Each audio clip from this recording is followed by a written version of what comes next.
Барлық аурулар ішектен басталады деп айтқан Гиппократ 400 жылы. Дана адамның дана сөзі. Егер балаңызда қандай да бір мәселе болса, қазір бәрін ішекпен байланыстыра бастады. Ең бастысы, қазір дене ішек осы деп бөлінеді. Ол барлық жүйелерді бір-бірімен байланыстырады. Сондықтан егер балаңыз дұрыс өспей жатса, бұл ұзақ уақыт бойы байқалмай келген жасырын аурудың белгісі болуы мүмкін.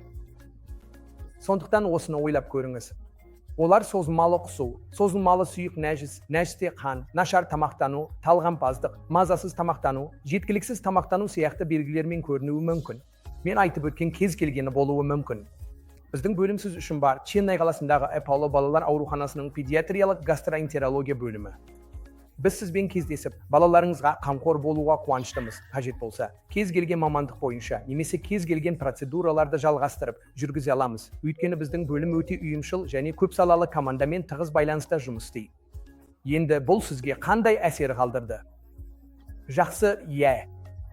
Міне, мен сізді дәл солай бағыттағым келеді. Балаңызға кешенді көзқараспен, тәжірибелі маманның қолында 25 жылдық тәжірибеммен жақсы жерде көмек көрсетіп, балаңыздың мәселесіне оң шешім табуға көмектесемін. Адамдар ең жиі қоятын сұрақтардың бірі, баланың жақсы өсіп келе жатқаны ма? Бұл сұрақ біраз уақытқа дейін жауапсыз қалып жатады.